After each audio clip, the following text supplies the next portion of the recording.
ini ada nih fenomena bagaimana ketika kita menjual ASI perah kita gitu Ustaz.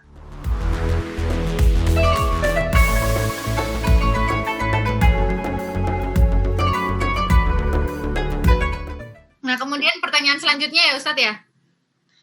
Nah, kapan disebut saudara sepersusuan itu Ustadz? Syaratnya seperti apa? Disebut anak sepersusuan, kemudian saudara sepersusuan, dan apakah harus minum langsung dari payudara gitu Ustadz? Oke. Baik, sekali lagi ya, pemirsa dimanapun berada, bahwa ketika kita membahas tentang hukum fikih ini, pasti akan muncul perbedaan. Dan itu sesuatu hal yang wajar, karena pada sejatinya perbedaan ini adalah untuk mempermudah umat, ya, karena tidak semuanya umat ini dalam satu level. Ya, kecuali kalau terkait tentang hukum-hukum yang sudah pasti, maka tidak ada satupun ulama yang berbeda pendapat. Ya, seperti itu saya katakan, sepakat para ulama bahwa memberikan ASI terbaik itu adalah merupakan sesuatu yang disepakati oleh para ulama. Nah, sekarang terkait tentang apa sih syarat dan ketentuan mahram persusuan itu apa? Nah, di sini ternyata sekali lagi yang kita kenal kan, yang kita kenal itu kan masa menyusui 2 tahun, ya kan, artinya anak itu masih berumur 2 tahun, ya kan? Artinya kalau sudah lepas dari 2 tahun maka tidak lagi masuk dalam hukum hukum persusuan tadi. Yang kedua, ya, bahwa ada yang mengatakan misalkan 5 kali persusuan, ya kan? Artinya 5 kali dia minum dari susu Ya. puntingnya. Nah, yang dimaksud 1 kali ngemut itu, menyusu itu, ya, itu adalah sampai dia melepasnya. Jadi mulai dia apa namanya, apa bahasanya dia itu? Ya, Apa? Menyusu kan? ya, bahasa dia awal dia Melepas. menyusu sampai dia melepas itu dihitung 1 kali. Ya, Dihitung 1 kali. ya, Gini ya, bentar. ya. Padahal nih kalau newborn masih baru itu kan dia kan belum belum apa ya belum belum beradaptasi untuk netek nenen gitu lah, itu kan bisa kadang kita gelitikin biar dia bisa bangun netek. Dia walaupun ini kan belum sekali kenyang, jadi intinya poinnya di sini adalah sekali dia ngelepas dari puting ibunya ya, bukan Ya, sekali kenyang ya, itu gitu dihitung ya. dihitung Oke, satu kali. Sekali lagi ini memang itu ya, ini memang perbedaan pendapat ya, berbeda pendapat. Ini saya sebutkan dulu. Nanti nanti kita ya. ngambil pendapat yang lain. Ya, misalkan ya, saya Oke. sebutkan misalkan mazhab Hanafi ya, memberikan Mm-mm. persyaratan bahwa anak usia 2 tahun, artinya dia lebih. Mm. Kemudian baik sedikit maupun banyak, artinya sekali atau 2 kali sama saja itu masuk Mm-mm. dalam hukum ini. Kemudian cukup dengan Mm-mm. kesaksian seorang wanita, karena memang ada sebagian ulama yang mana saksi kamu, karena ini terkait tentang mahram, ya, mahram Iya. persusuan. Kalau ada orang mengklaim bahwa dia ini dulu adalah saudara persusuan saya, ini tidak serta merta diterima, nanti itu perlu ada saksi lain. Karena nanti kan bisa misalkan ya, kasus orang udah menikah, kemudian ada orang karena dia dengki atau apa, kamu ini nikah dengan persusuan saya ini, sesama persusuan kamu nikah nih misalkan. Nah, ini maka di sini pentingnya adanya persaksian di situ, ya.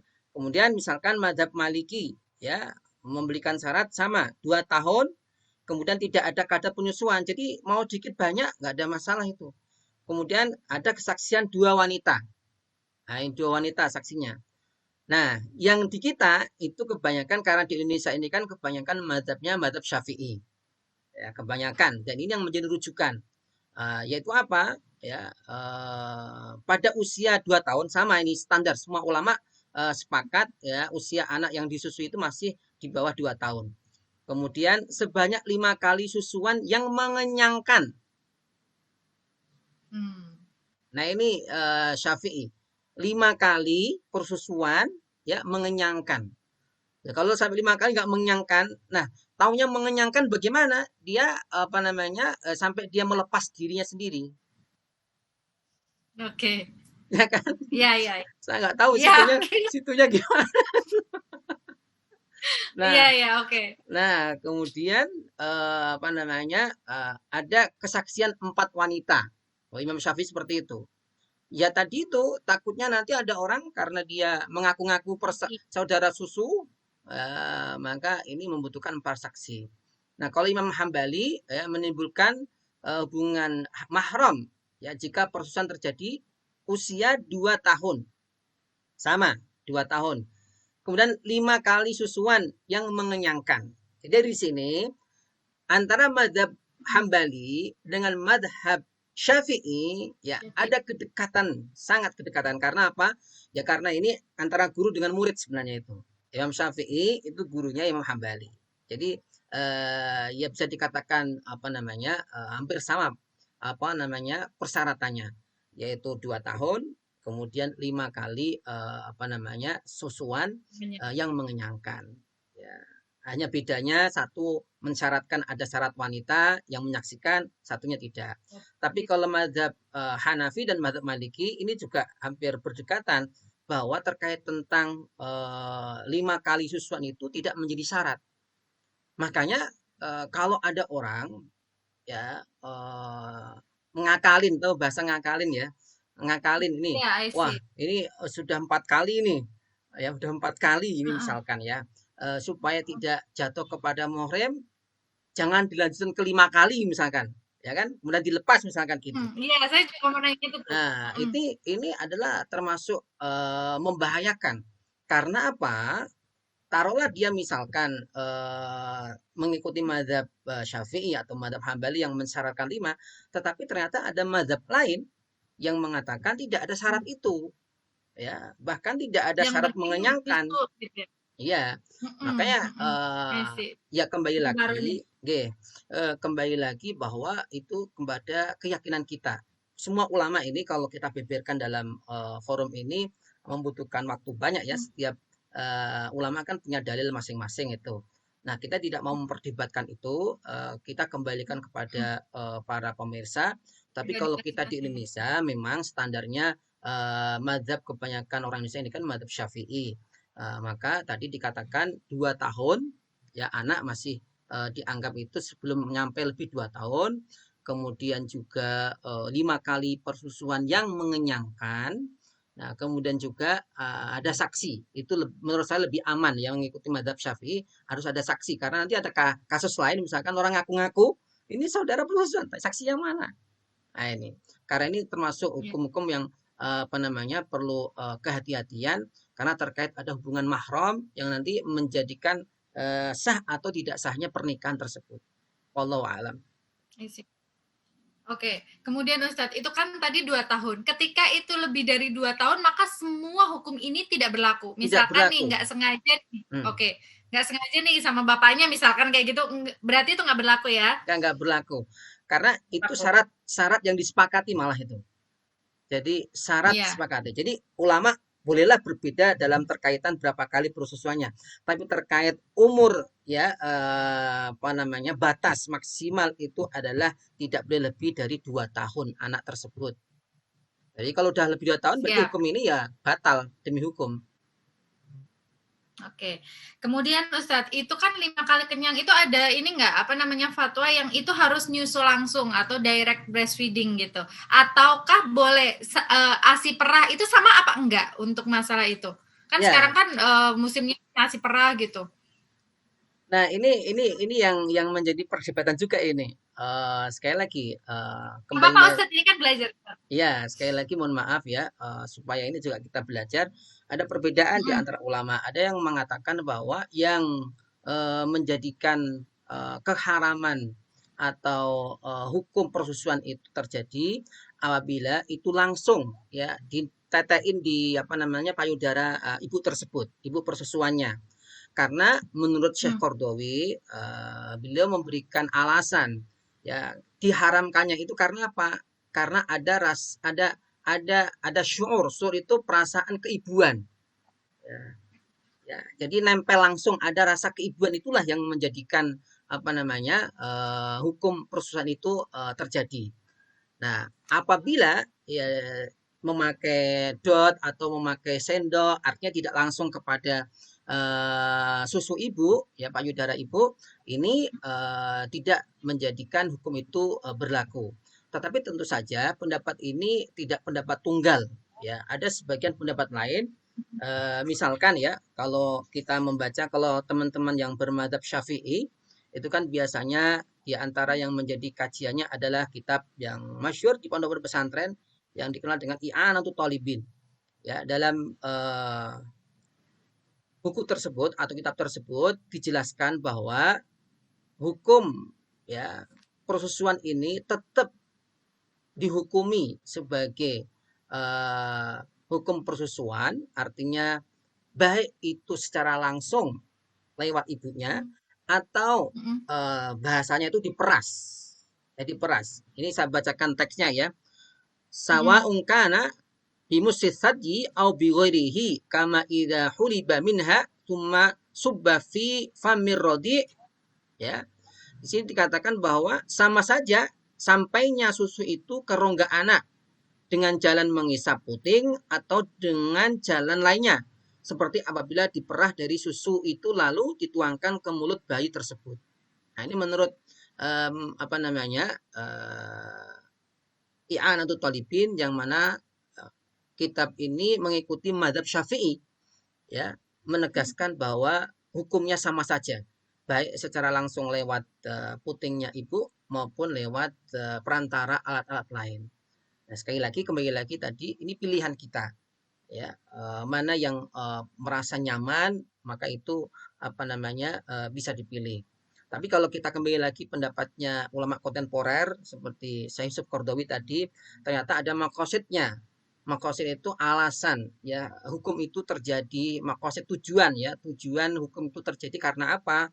Ya karena ternyata tidak hanya sekedar dia minum, ya, minum susunya ibu, tapi ada rasa kehangatan, ya, kehangatan, rasa keibuan yang dirasakan anak tersebut dari ibu persusuannya tersebut. Wallahu a'lam. Kemudian nih Ustadz, konsekuensi dari hukum sepersusuan itu apa saja? Selain mahram ya, tadi kan sudah mahram. Apakah waris dan lain sebagainya itu juga termasuk di situ? Baik ya, terkait tentang hukum persusuan ini, yang jelas para ulama tadi mengaitkan terkait munculnya mahram, ya, persusuan. Ya, tadi sudah saya sampaikan, ya, minimal ada dua hal yang mengakibatkan seseorang ini kena dampak tersebut. Di antaranya adalah anak yang disusui dan ibu yang menyusui. Ya, Mm-mm. nanti Mm-mm. bercabang, ibu ke Dampaknya dua atas, ya. ya, ibu ke Mm-mm. atas, anak samping. Jadi saudaranya, kemudian kakak persusuan, adik persusuan, nah itu. Nah, adapun terkait tentang hak waris tidak ada.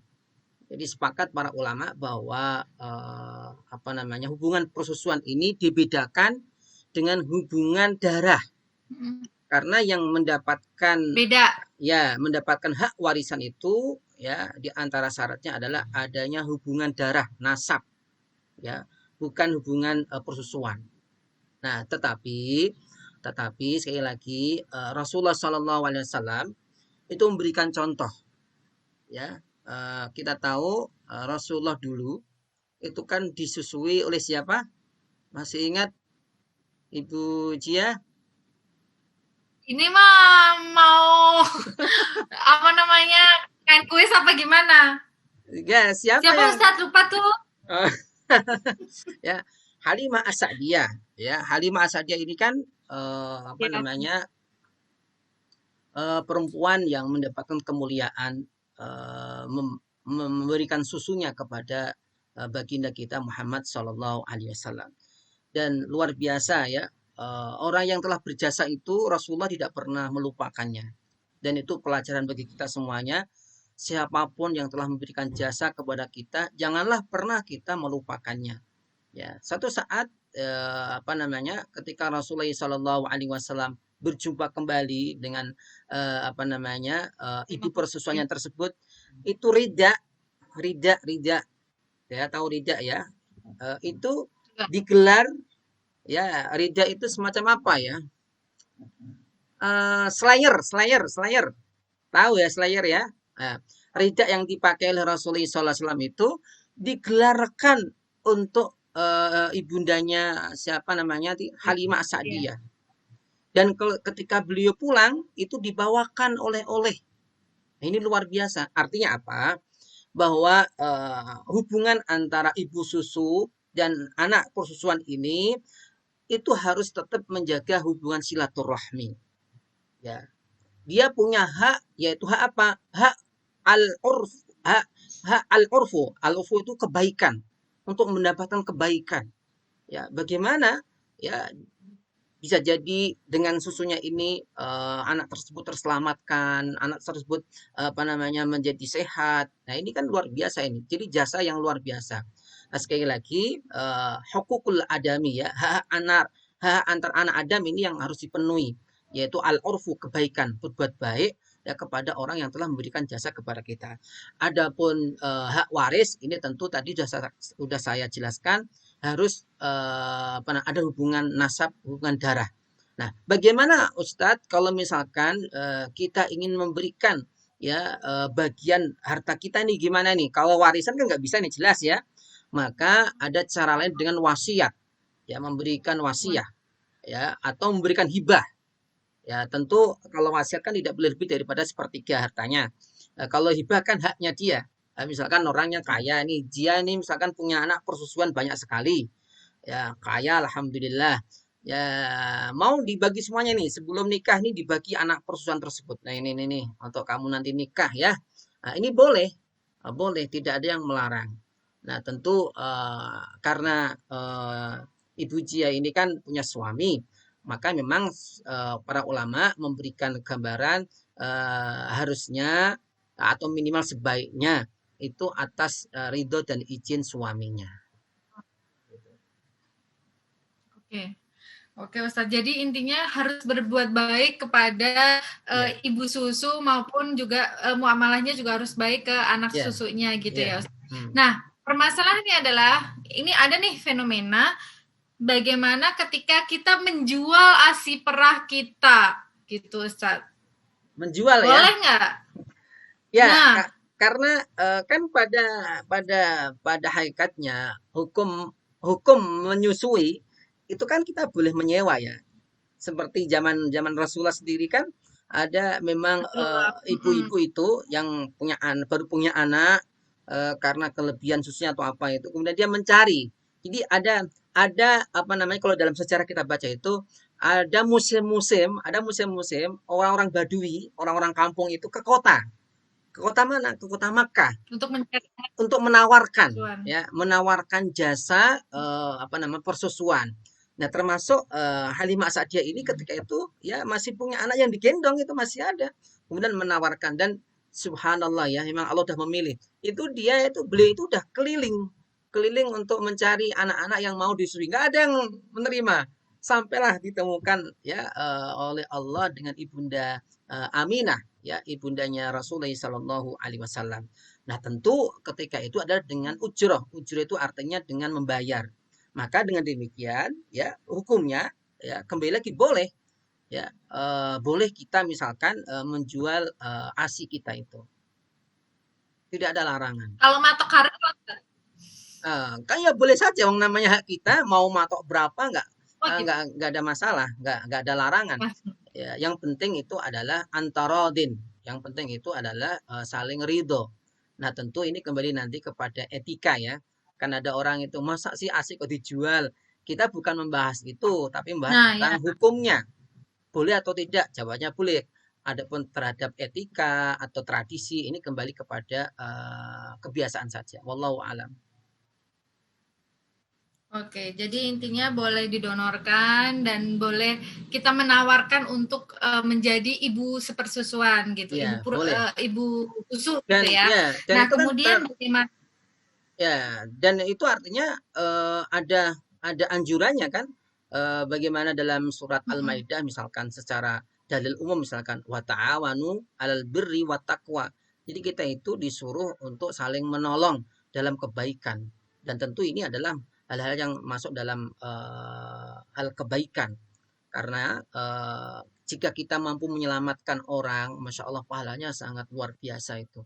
Dan pastilah Allah tidak akan mendiamkan orang yang berbuat baik semacam itu, dan pasti Allah akan memberikan balasan yang terbaik. Oke, nah gini Ustadz, ini agak sedikit curcol ya sebenarnya Ustadz ya. Tapi ini yang saya alami sendiri dan apa ya, saya sih tidak mengharapkan balasan dari anak sepersusuan saya dari keluarganya. Tetapi itu malah jatuhnya lost kontak gitu Ustadz.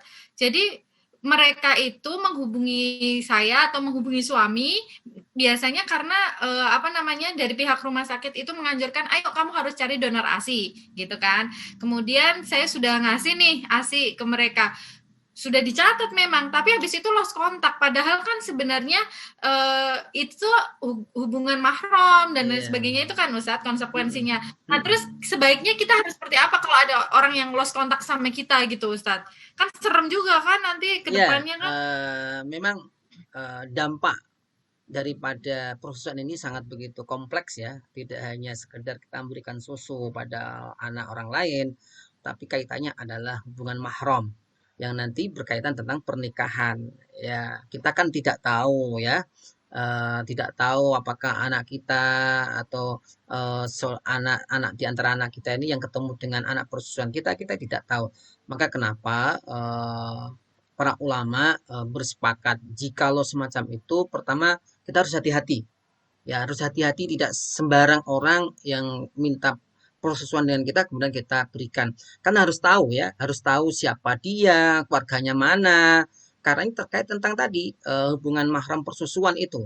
Nah, sehingga siapapun yang melakukan donor semacam ini, dia harus memastikan di mana letak dia, harus tertulis ya. Kalau saya boleh memberikan masukan, harus tertulis di atas kertas dan dia menandatangani bukan untuk apa-apa tapi untuk bagaimana kita memperjelas hubungan antar anak tersebut.